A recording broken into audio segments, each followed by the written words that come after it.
Hey guys, Dan and Moxie here. Just a quick word to say we're keeping all of these old UTS podcast episodes available to you, still free of charge, on all of our platforms. But be aware, now that we're independent, we are no longer the official podcast of Cheltenham Saracens Rugby Club. Also, all of our social media platforms will remain the same, but our SoundCloud page has a brand new address. You can find that at soundcloud.com/the UTS podcast. Hey guys, this show is brought to you by Witchwood FM. Witchwood FM will provide some fantastic coverage of the Witchwood Festival on June 2nd, 3rd and 4th, live from Cheltenham Racecourse, all on 87.7 FM. They're even bringing back their own TV channel, Witchwood FM TV, on YouTube. So make sure you check that out for some awesome interviews and performances. That's all at the start of June though, but for now, you'll just have to enjoy this show. You are listening to UTS, the official podcast of Cheltenham Saracens RFC.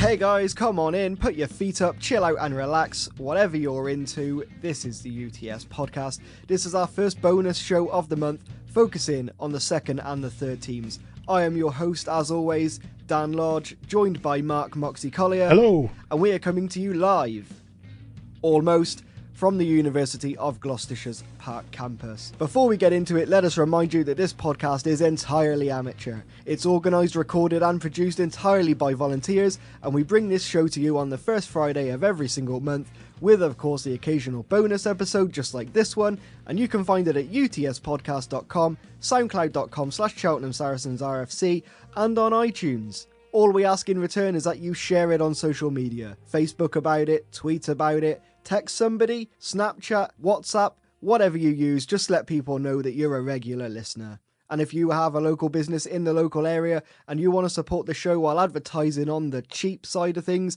feel free to get in touch with us. None of the money comes to us, all of the money goes to keep the SoundCloud account open. If you're interested in that, get in touch, utspodcast@gmail.com, and set your header as advertising. As a second team specific show, we're jumping right in with the second team updates. They didn't make it out on April the 1st, the last merit table game of the season, which was due to be against Stroud. They also didn't play a match against the North on the 6th, as North seconds couldn't raise a side. They faced Old Pat's thirds in the Combination Junior Cup semi-final on the 19th of April, and picked up a huge win away from home, 31-17, leading 31-0 at half-time. On finals day, they faced Bredon Star, and what a match it was. Losing 13-0 at half-time, an incredible team effort saw the Sarries come from behind to win 14 points to 13. We caught up with Buster and Russell Morrison after the final whistle. Back on, son. Goosebumps, lads. Yeah. What, It's not that cold. your thoughts on the first half? Discipline, ill discipline. It kept us out the game. We made some great gains, and then we were giving stupid penalties away, which then put us 30, 40, 50 yards back down the field, and let them into the game by which they had a very, very good kicker. And I had a bit of an itchy bum on the last kick, mate, to be honest, because he hadn't missed a thing till then. I think personally the first half was more a case of nervous energy. Really, we were trying too hard to make the gain line and too hard to catch the ball, which means we were snatching at it, which meant we were trying to force things because of nervous energy. And then half-time came along, we calmed down, the communication went up, the chat went down, discipline rocketed to a higher level, and that was it then. They had no answer to us whatsoever in the second half. Cut the lucky breaks, that was it, but they didn't look like breaking our line. What are your thoughts on the combination? For me personally, it's like the epitome of local rugby. Yeah, it is. I mean, because you think about it, I remember playing in my first combination cup many, many years ago, and the seconds and third teams had nothing to play for apart from this competition. People say it's a farce in certain teams in it and stuff like that, but you just got to deal with it and you just got to get on with it. And we're one trophy down out of the possible two, so, you know. Yeah, the other thing is as well, I mean, obviously you haven't got a camera here, but you can see that there's crowds here. This final day is a great day. And they're all blue and yellow. It is a good day out. It's just a shame that some clubs don't put their heart into it like they should. You obviously you've got injuries and league commitments and things like that, which I can sort of understand. Yeah, but other teams put teams in to win at all costs, you know. And in all fairness, we're not one of them, which we're proud of, very much proud of. But I think it could be better organised with. It needs a proper structure for eligibility and things like that. But as you say, at the end of the day, it's a great day out. This three-game final day is brilliant. So I'm happy.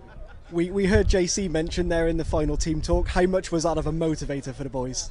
Massive. Oh, it just makes me go straight away listening to them. Just thinking that man's watching us now, and he's with us, and he's in everyone's hearts. He's in everyone's hearts. He's on my tape. I wrote JC on my tape on my ankle, so I knew he was with me the whole game. So yeah, definitely. But what a man! I mean, his memory, his legacy will live on in this club for a long, long time. And what he's done for the Sarries, not just the Sarries, obviously he did have a stint at the North, but also out there today with some of his Tigers. Yeah. You know, and you look at them boys and you think, now, especially the one I was up against, he was mustard.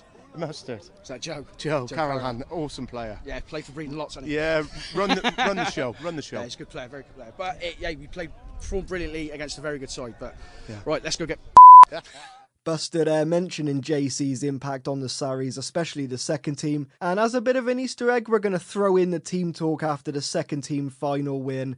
And the emotion in Kiwi Paul Grayson's voice literally sums that up for everybody involved. The third team also didn't make it out for April at the end of the season, but did manage to straggle a team together to face Civil Service seconds on the 13th, picking up quite an impressive 36-12 win. We spoke to Mike Pittman after that match. Yeah, no, it's good. The boys stuck together. We were slung together last minute, and the boys showed real team spirit. It's what the Cup's all about. It was never going to be easy coming to the service, and really proud of the lads. It's onwards and upwards, up the Sarries, as they say. Bit physical at the end there, but yeah, that's what you want, isn't it? Boys will be boys. Boys get excited. Luckily, no red cards, most important. I thought the referee's done a fantastic job of refereeing the game. And like I say, the Cup, people get excited and temper's free. But, really pleased with the W. Boys perform well considering it's sort of a last-minute side. Awesome. Thanks very much. Thanks, Dan Lodge. Cheers. After that win, they went on to face Cheltenham Tigers thirds on the 20th, losing out on the day 38 points to 12. Second team prop Mark Waring joins us on the show, and he played quite a big role in the win on finals day.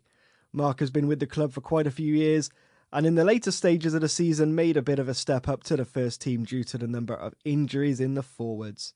He sits down to discuss this season, the Cup win, a late push into the first team, and how a lack of a third team impacted the second team this season. Just like the first team episode, this isn't so much a story about his history in rugby, although we do mention a little bit of it. We'll be putting your questions to him. Thanks to everyone who threw us some questions, just the same way we did with Jimmy Mack. This is a great chat. Enjoy it, and we'll get straight into this after a message from our sponsors. All right. Hey guys, just a quick reminder that this show is brought to you by Wychwood FM. Wychwood FM will be organised by media students from the University of Gloucestershire, myself included, and it'll bring you all the live coverage of the Wychwood Festival 24 hours a day over the weekend of the 2nd, 3rd and 4th of June, featuring live performances and backstage interviews with loads of festival acts, including Jazzy Heath, Ten Tombs, Indigo Hayes, Harry Daniels, Will McMursh and many, many more. Go and check it out on social media, facebook.com/WychwoodFM, twitter.com/Wychwood87FM, or on YouTube, Wychwood FM TV. And don't forget you can also listen live at 87.7 FM. But for now, let's get on with our chat with Mark Waring. We'll get started then. We'll jump straight into it. Unbelievable win for the seconds on Saturday, Jap. Yeah, but it was a game with two halves really. The first half, poor preparation really leading up to the game. Bit late getting there, but the first half, do you know what? I don't know whether it was nerves or anything like that. Whether we were sort of like trying to force things through, but we sort of didn't even look at in the game at all in the first half. But second half, we come out guns blazing. There was only going to be one winner after that. We was camped in their half 40 minutes, basically. They had the odd penalty kick towards the end, but no, it was really good second half. I was a little worried. I'm not going to lie to you. At half time, when we didn't even manage to notch points on the board. Yeah, it was squeaky bum time. Buster, he missed two relatively simple kicks for his standard. And so when he got to that last conversion in the second half, it was sort of like hand over eyes jobby, and it was just willing it to go over really. But it sailed over, and happy days. Yeah, I thought so. I was a little bit worried, especially after he'd missed the first few, and with so much riding on it, I was a little bit worried. But I mean, he said himself he was worried. Yeah, exactly that, mate. And I think that was like I said, it's down to like pressure and trying that bit too hard. I think instead of just being more relaxed and at it, there was a lot at stake in that game. So, but hey, at the end of the day, we've come out victorious. Yeah, happy days. Definitely, a win's a win, and we'll take it. Well, I think Russell said in the first half it was very kind of like a nervous energy. Yeah, very nervous energy. Although like forward play was second to none. Their scrimmaging was going back at a rate of knots. Line out work was good. It was just, I think it was our centres a little bit. It was sort of like we probably could have passed the ball, got the ball out wide a little bit quicker, and tried to expose them down the wings, like really, because obviously we was getting caught up in the centres a little bit. But no, we got good. And Ed Hampshire come through the centre. Wayne Smallman a little bit out wide, and mate got 2 tries in the end. It come to us. So typical forward blaming the backs. They're the first to point the finger at us, mate. We just do all the dog work. If you say so. I'm not here to judge. I am. Of course, Ed Hampshire in his pink boots. Hopefully, we'll have the extra questions from Jimmy Mack posted well before this, and you can hear his take on Ed Hampshire. I suppose we're not going to reveal anything on this show. If you haven't listened to it, contact me or Moxie for a link for it. I hope you're over 18 though. Yes, only 18 plus, because definitely. Right, that boy opens himself up to some stick, mind. Fair play. What was? I mean, you mentioned it was a very kind of rushed preparation for the seconds. What were your thoughts actually in that kind of preparation period? Well, to be honest, it was the change rooms when we first got up to there. I think the setup was quite poor, really. The change room they allocated us was actually sharing with our opposition, for one. And then obviously you're there, you couldn't really talk much about the game or whatever. Strap in, the physio was a bit late turning up, so like for the lads getting strapped up and whatnot, and then for the warm up you had to go back over to the car park over the far side, and it was just a ball. Everything about it was like a bit of a ball ache, really.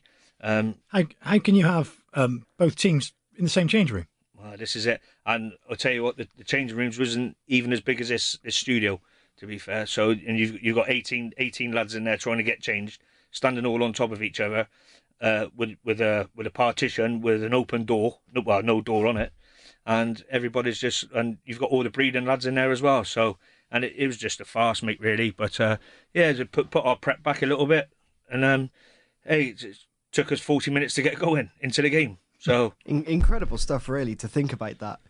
When you think you'd never see that anywhere else. Oh no, mate! I don't know what it is with them. A few times we've played away out there, and we've had showers. There's only been like 2 showers working, and it's been freezing cold. And you're playing in the middle of winter, and caked in mud and crap and all that. And you're going in into the showers, wanting to have a nice hot shower and a wash down, and then you've got one of your teammates holding a freezing cold hose pipe on you, just giving you a wash down because there was only two available showers working. And it's pretty poor for a club of like the Charlton North stature, really. It sounds almost bizarre. Like, did they not put any research into whether or not the North had working facilities before? I could not tell you that, mate, to be honest. Is this the GRFU? The combination. The combination, yeah. Combination. Because I think it's just the combination organised the combination cup between themselves.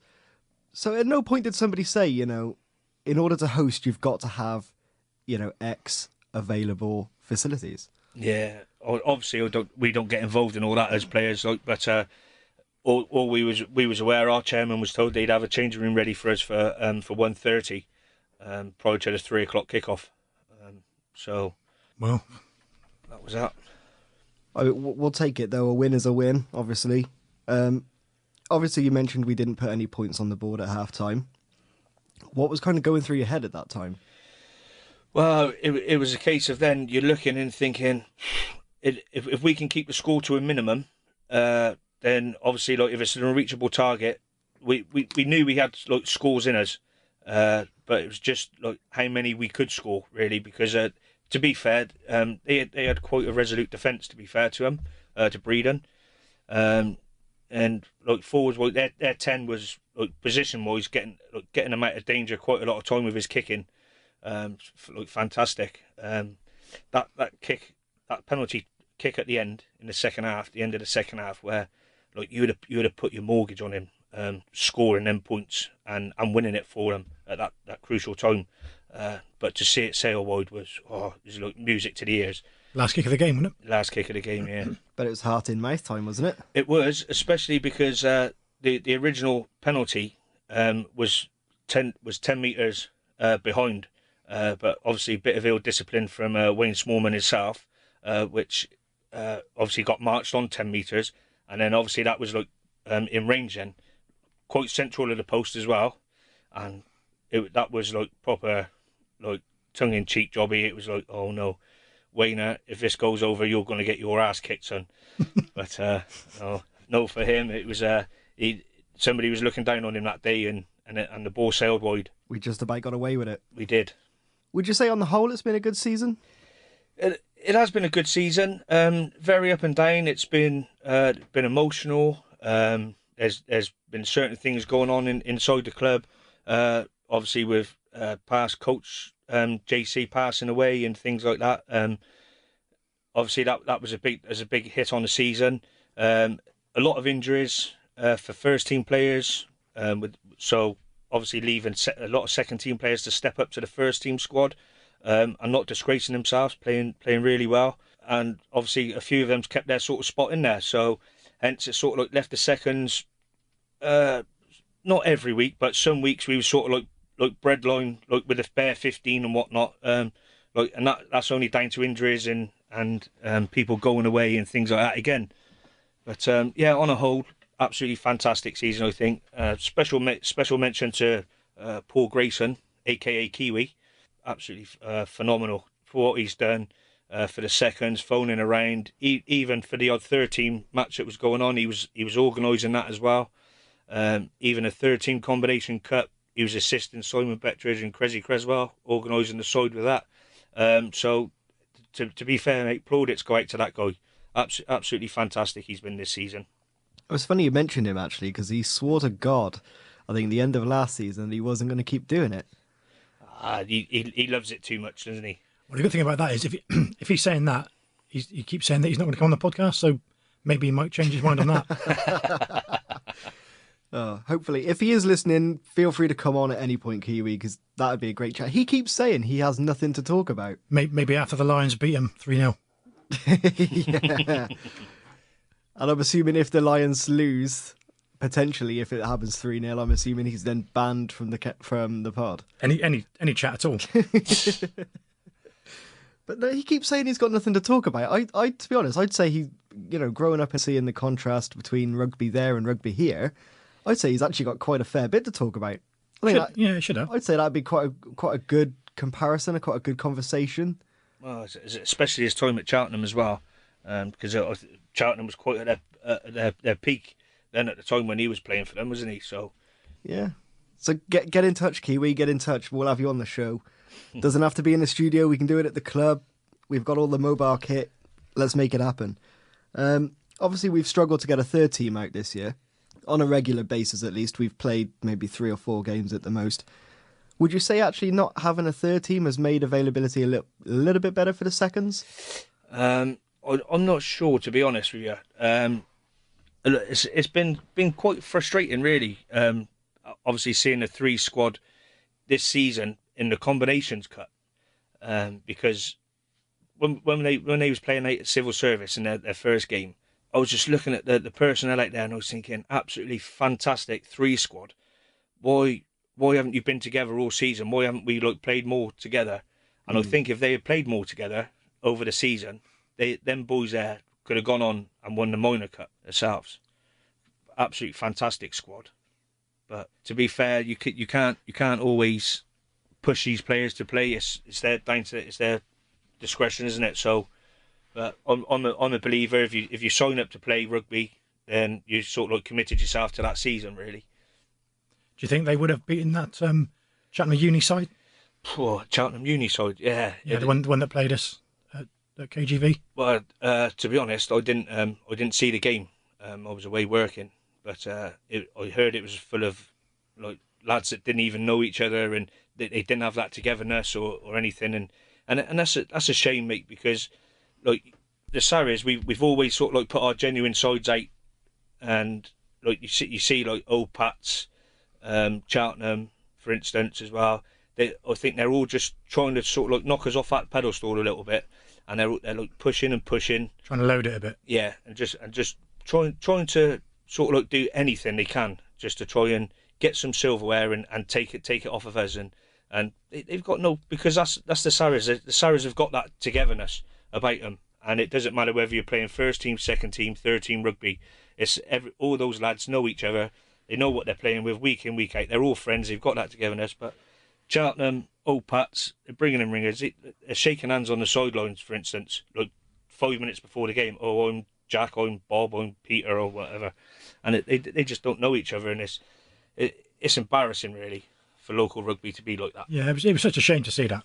Yeah, it's just disgraceful, I think. It's degrading on the players that are already affiliated to that club as well, and they're sort of like being pushed out, not being able to have the opportunity, and having some guy who's not played for them all season being drafted in to play in their position. Really, I think it's some of the players at these clubs have to open their eyes a little bit and sort of like see, well, hang on a minute, you're not sort of like I've lost the word now. What was I saying? Foreseen as that first team, or that's your natural position, like, basically. Yeah. I mean, it's funny you mention actually that kind of the unity through the three teams. I remember when Tom Patience came down to the club and he had his first season here, and I remember when our third team, I think it was, played the Pats away, or it might have been our seconds played the Pats away, and he was the Pats fourths. It might have been that year, the international team. Yes, and it actually kind of blew Tom Patience's mind that like the third team would pick up such a massive crowd away from home. And you had to say, like, this is it. This is the Sarries. This is life at the Sarries. You know, it's one club. No team is better than the other. It's all, you know. He found that a real kind of, like, that was an eye opener for him. Yeah, that's why when he left, he was a bit sort of downtrodden, really. When he was a bit upset to leave, but he had to pursue his career. Yeah, I was gutted to see him leave. I'd love to have him on the podcast. Hopefully if he comes back at some point. Sober, of course. No. Torpedo in bottles of sherry. That would make for a fun podcast. I don't think any of it would be broadcastable. I want to see him even in a penguin suit, though. Yes. Maybe that's something we could do, actually, is just the two of us, when they do this social day, if they do another social day, actually just do like a running commentary of the social day. I'll bring the portable kit. We've got the bag outside. We'll bring that kit down. Maybe I'd like to be involved with the social day. I'll just give the social day through the eyes of a sober man, basically. Well, I'll just give you the heads up now. These social days, they're just as bad as what tour is. They just get as loose as what tour is. So I don't believe that for 1 minute. Oh, kids in a sweet shop. Loose. I'm having flashbacks as well to when they used to dress up. Who like as their famous sports star, and I'm seeing Leroy as the Ultimate Warrior. Oh, when Billy Burns went as his brother. Sorry, John McEnroe. Fantastic. And Jimmy Mack with the comb over. Oh, I'm Roger Harris. No, wait, sorry, Bobby Moore. Bobby Charlton. And that's I don't even remember anything else about that trip, just except for his comb over and walking up to the camera when they did the video segment. Yeah, Jimmy Mack, Roger Harris. I think you've got a few questions from our listeners, haven't you, Moxie? Well, first of all, I think a few people probably want to know your nickname. My nickname. Yeah, where does that come from? Comes back from a long time ago. It's Jap, and I was actually playing Sunday morning football. Going back at about 1996. I'd been out on a beer on a Saturday night, and obviously with the head as sore as a bear, couldn't get out of bed. So I had the football manager knocking my window, asking me what I was doing, if I was coming to football and whatnot. Anyway, of course, I've got to pulled the curtains back, and my eyes was just like really slanty, like, and they just turned round and he just said to me, "Oh, you look like a Jap," and it just stayed for me with me ever since then. So there you go. Yeah, that's why he's called Japper. Yeah, you came to rugby quite late, didn't you? Yeah, I was sort of like I was playing at the Sarries under 16s, under 15s, under 16s, and then sort of like when I left secondary school, I was obviously playing a fair bit of football as well, and a lot of my close mates was playing football, and I was sort of chose the route to stick with them really, and playing, and it was going back. This is like seven or eight seasons ago now, where my stepson was playing up for the Sarries threes. They were short of a front row. I had the phone call. Mark, is there any chance you can come and have a game? Because you used to play in the front row, and I said, yeah. I said, no problem. I said, I'll come on up. I said, but I said, if I'm coming, I said, I don't want to be on the bench. I want to be playing. And that was that. So I went out, and I think it was Buster Mazovic. He was actually running the threes at the time. He stuck me straight in at the deep end. I've had no training, no nothing whatsoever for like 15 years or whatever. And so that was it. So in I go. And the first hit was like whack, and it was like, oh my God, everything just come rushing back. Where have you been for all this time? And I've just had the bit in the teeth ever since then, really. Do you miss playing football? No, not now. I don't. Early sort of like days I did, but obviously as I was getting more and more back into the rugby scene, I was like enjoying it more, and even to this day now, I still enjoy it from when I first started back up playing again. Probably even more. Oh, good. Yeah, this season you flirted with the first team a bit. Do you have you got ambitions to sort of progress into first team? And I've always put my hand up and said I'm not fit enough to be playing first team rugby. To be fair, but the chances I've had sort of late is obviously just due to injuries and personnel being away. But I think when I've stepped up, I thought I've done a half reasonable job. I think I've done a bit what I was supposed to be doing. But then it's just one of those age is sort of like getting against me now, sort of thing, to be looking at being committed to first team rugby full time. But hey, if I can help out any time, then yeah, I sure will. So is that sort of the main thing that's holding you back, like work and? Yeah, it's work. I work a lot of hours. Hence, like a lot of time I can't train. Obviously, if I'm about, I will train. But like work-wise, I work a lot. I work away quite a lot and funny old hours. But when I'm there, I'm there, and I'm sort of like committed. I want to be. Don't get me wrong. I want to be playing like with the best and as best as I can play myself. But yeah, it's just one of those, and I'm happy sort of like sat in the seconds, like ticking over, and just having a playing rugby, and for myself and for my teammates really, because it's obviously I enjoy playing. But no, with the first team, they're going places that side, mate, and it's sort of like like I said, ages against 38 now, and obviously you've got Russell Morrison in there as well, and he's 42 going on 58. Yeah. But he's fair play. He's still like putting it around a bit and holding his own in there. That's on the pitch, that is, though. On the pitch, yeah. Yeah, but no, I will. Hopefully, I'll get a couple more bashes at first team rugby. Yeah. Well, Will Atlan's he's asked a question. How big is the step up into first team from playing second team rugby? It's a big step up. Like I said, the fitness wise is 100 times more, and the hits, everything more. It's more technical side of it. The way you tackle, the way you scrimmage, that's in my point of view, being a forward. Everything is all sort of like much higher class. It's a much higher standard, a lot faster and ferocious game. Do you remember your first game of rugby for Sarries? Oh, what? Not the one you mentioned earlier, but the first second team game then. Oh, blimey, no, I can't, to be honest. I can't remember the first second team game. No. Where was we at? It might have been. I'm not sure if it was Newent. It might have been Newent away, I think. Right. Okay.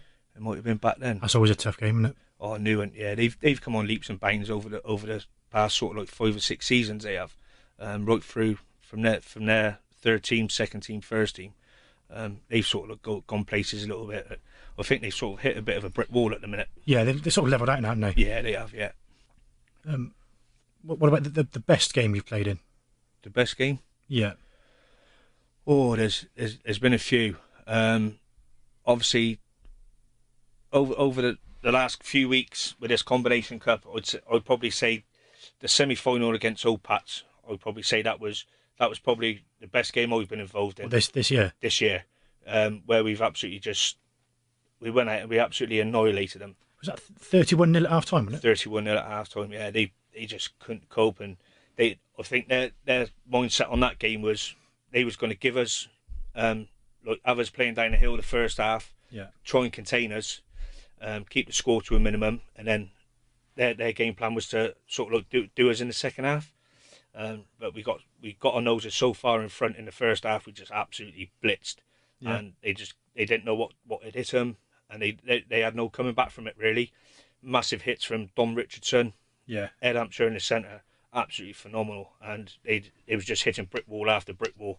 But there you go. So I think that was my best game. I think one of the funniest moments I've seen in rugby was at that game when Chris Davis was being treated. They put a high ball up. Oh, and he's got up on his knee. And he's being treated, and he's just got up, caught it, and gained about 50 yards. Yeah. And then gone down in a heap again. That's it. But Chris Davis, fair play to him. He's come in from playing rugby league, and he's coming in. Obviously, all this rugby union's a bit like new to him, and it was only, I think he was playing with third team rugby, I think, union last season. And he's come in. He's had a step up. He's come in. He's played for the seconds this season, and he's doing well, mate. He's really getting a bit between his teeth with this rugby union. Going back a bit to the second team, to the merit tables, have you got any thoughts on them, on how they're calculated and things like that? Well, we've sort of like had a bit of injustice done with the merit table, how it's set up and percentage wise. Yeah, that's what I was sort of getting at. Yeah. Yeah. Because going back end of last season, we was up there and we'd fulfilled all our fixtures, so we're sort of like sat second in the league. Obviously Newent was above us. Now Newent had played about 2 or 3 games less than us over the season, and obviously their win rate to the percentage rate, they had a better percentage rate than us of about plus 3 or 4%, I think it was, and they've won the league. And to me, I think that's a bit harsh with the lads going out every week, fulfilling fixtures week in, week out, finishing, like winning your games, deservedly winning the league and being the best team in the league. Yep. To lose on percentage, well, to me, a league table is a league table. If you finish at the top of that league table, you should be winning that league. Exactly that, and this is like over the years with Gloucester when they started bringing the playoffs in as well, in the Premiership, and Gloucester have been at the top twice, and then played in the playoff and lost twice. Absolutely stuffed, weren't they? Absolutely stuffed. Yeah, exactly, and it's just injustice really. It's not a good setup. I've got a couple of questions from the guys. First one from me. All clean, I hope. Yeah, I think so. Good, clean questions. It might not be clean answers. The first one from me, actually. What's your Erdinger time? Erdinger time? Yeah. To be honest with you, I haven't done the Erdinger yet. There we go. Get on it, boys. Gareth. Nicely stitched, Moxie. Yeah, lovely. Gareth wants to know, what's your favourite sandwich filling? It'd be ham, Gareth. with a few slices of cucumber. No mayonnaise? No mayonnaise, definitely not. No. Have you got a hangover cure?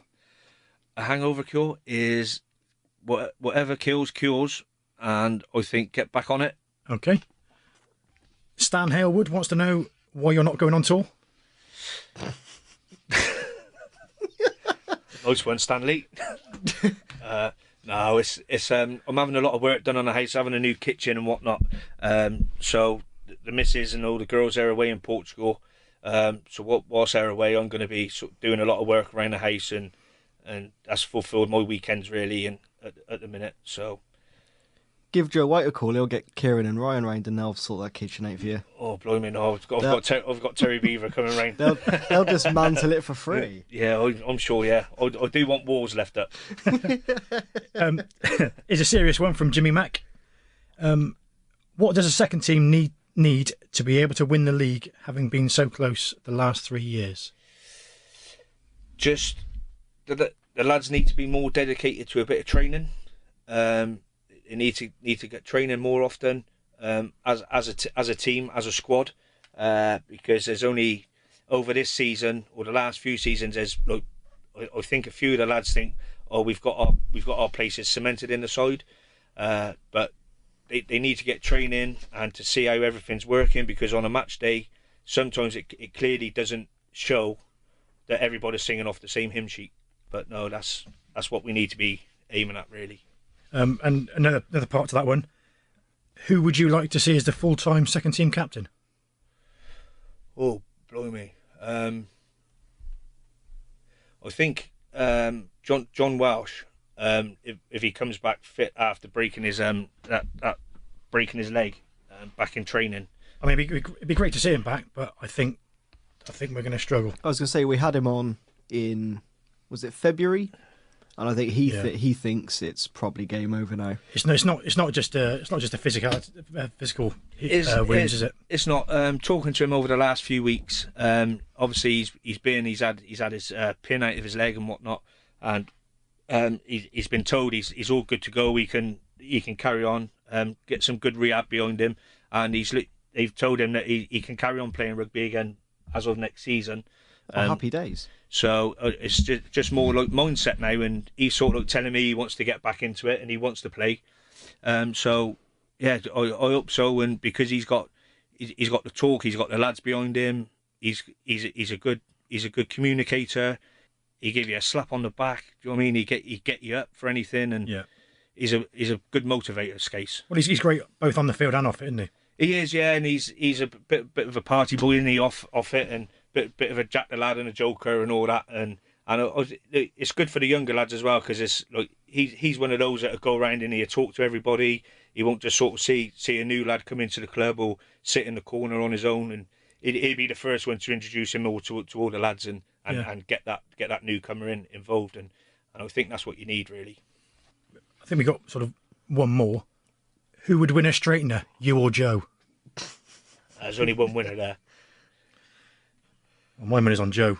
Yeah, I'd give it. She's got a ferocious headbutt on her. Yeah, poor old. Did anybody see that that Emmerdale clip in the other day with was it Moira, I think, sticking a nut on Charity? Yeah, Joe's got a more ferocious headbutt than that, to be honest. She is Scottish, isn't she, Joe? She has got a bit of Glaswegian in her. Yeah, she has. There we go. Say no more. Yeah. I was going to say, there's a man that speaks from experience there. Yeah, she's got a hell of a headbutt on her. Oh, yes. I've had it once or twice. Again, we always ask somebody about what their thoughts are and what advice they'd give to the under-14s, to the pups. Have you got any advice? Oh, mate, I've been and watched them a few times now this season, and a couple of times of last season, and the way they're coming on is absolutely superb.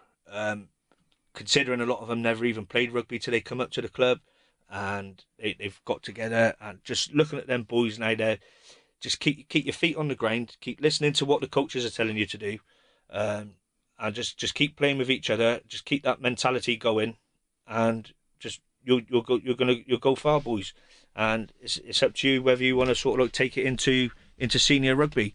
But no, the lads, fair play to you, boys. You've come on, been unlucky in some games that I've watched you, but nah, keep on doing what you're doing and listening and taking on the advice and the off the coaches and whatnot, and you go far. Yeah, we've probably got the best coaches in definitely Cheltenham, if not Gloucestershire. Yeah, definitely. Yeah, well, Pete Lodge with his experience, he's just awesome, and just to say that Lodge was still playing up until last season regularly, 50 years of age. That goes off to the guys. He's as fit as what he ever has been. Really, I mean, although he's not actually officially retired. Oh, is he not? No. Right. Even though we all think he hasn't actually said those words. Right. Well, I thought he had officially retired. No, that was Mark Harris. Right. No, Lodge hasn't. Oh, okay. So that'd be interesting. Watch this space, yeah. Fraudulent testimonial. That's it, exactly. I want a refund. Don't look so worried. Have you ever heard these before? Nope. Oh. Has he ever listened to the podcast before? I haven't, no. Bad, oh. Judas. Right, here we go then. 4x4 or sports car? Sports car. Red or brown? Red. North or south? South. Bacon or sausage? Bacon. Football World Cup or Olympics? Football World Cup. Thatchers or Stofords? Ooh. Thatchers. Would you rather play one game at Wembley for Liverpool or one game at Twickenham for England? One game at England. Twickenham for England. Good, because I had to sort of tweak that a bit, because I was going to say one game at Anfield for Liverpool, so that would be a deal breaker, wouldn't it? Well, no, because I know your love is Liverpool Football Club, isn't it? Yeah. Never mind. Never mind. How did Tottenham get on last night? Cut that out, please. Would you rather win the league outright or play at Twickenham with the Sarries? Play at Twickenham with the Sarries. That's actually quite an easy one, isn't it, to be fair? Would you rather know a lot about a little or a little about a lot? A little about a lot. Okay. You got one go in a time machine. Where and when would you go? Blimey, that's a good question. Don't forget it's a time machine. Forwards or backwards. I'd go... Oh, I don't know. That's a good question. It's a hard question, that. Where would I go to? Or when? What sort of year? What date? Or I'd probably go... I'd go off to the Bahamas somewhere on my own. Any particular date? Tomorrow. That has got to be the best answer yet. I've put a little bit of thought to this, and I might save it for the under 14s episode. But I've got a thought, especially connecting the two. Would you rather win the league outright or win the cup at Twickenham? I've actually given a bit of thought to this. Okay. If you were a drink, what would you be and why? I like this. I like the fact that if you were a drink, what would you be? Is the one that's proper thought is being put into this, ladies and gents. Yeah. I like Crispy's answer. It's possibly the same as yours. I'd probably Thatcher's because it's lush. Dan Townsend, a glass of red because it's sophisticated and full-bodied. Yeah, unlike Daniel Townsend. Yeah. No, I'd probably say a gin because I like to give people a headache. That's good. Yeah, I like that. Maybe that straightener might come sooner than you thought. Apart from Sweet Caroline, what's your karaoke song choice? Oh, it's probably Elvis Presley, Return to Sender. We can hear it? No. Not a chance. No way. We've still only had one person, and that's Scouse. Well, Crispy had a song, didn't he? Yeah, it wasn't necessarily that though, was it? No, it was our song, wasn't it? Yeah. Okay. Have you got any plugs for any websites, Twitter, local business? No, I haven't, no. Okay, no worries. Awesome stuff. One final question before we go. What's the plan for next season? The plan for next season, what, for myself? Personally? For yourself, for the second team, for... Well, I'm going to get back onto it. I'm going to have another season. I'm going to try and train as more often as I can, as what I have been training. I want to get in there, and we're going to have a real big push to win that league next season. But obviously pre-season is going to come now. Bit of recruitment coming in, boost all 3 squads. Let's sort of like looking positive going forward. Awesome stuff. Wow. And you're going to do the Erdinger, I've heard. Yes. Yeah, I'll do the Erdinger. There you go. You've heard it. Jimmy Mack, if you're listening, make that happen. Jap, thank you. Cheers, guys. Thanks very much.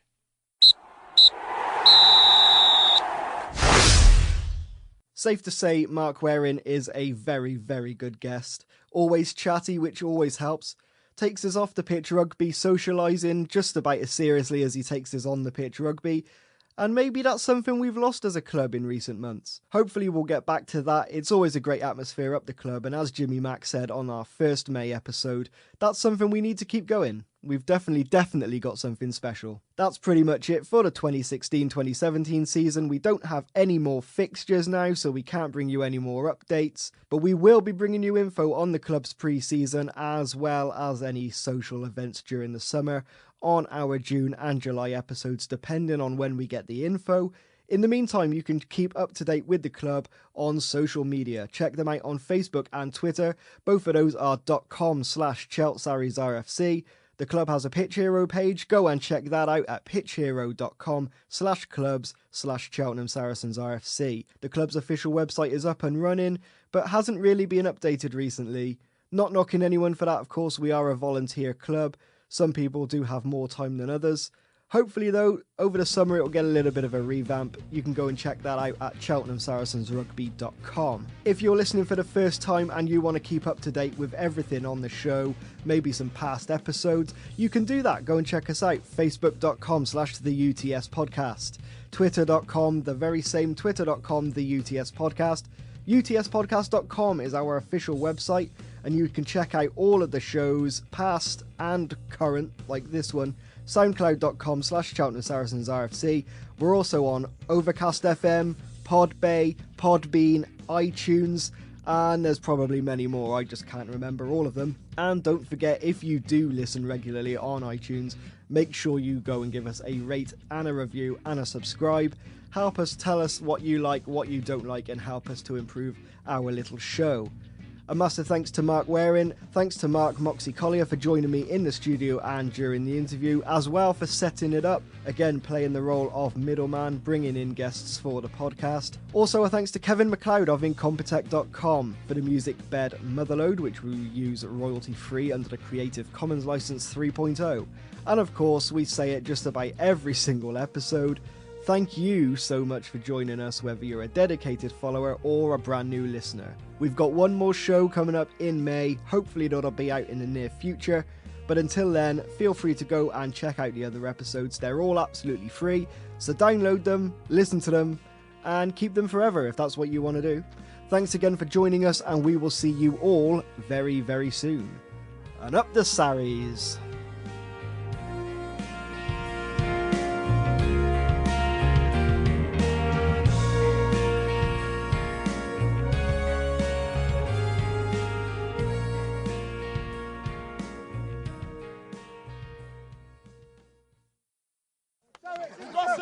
Let's get completely.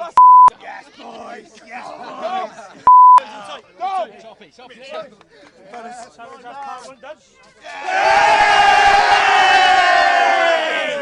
Well stuck outside. I just got one thing to say, fellas.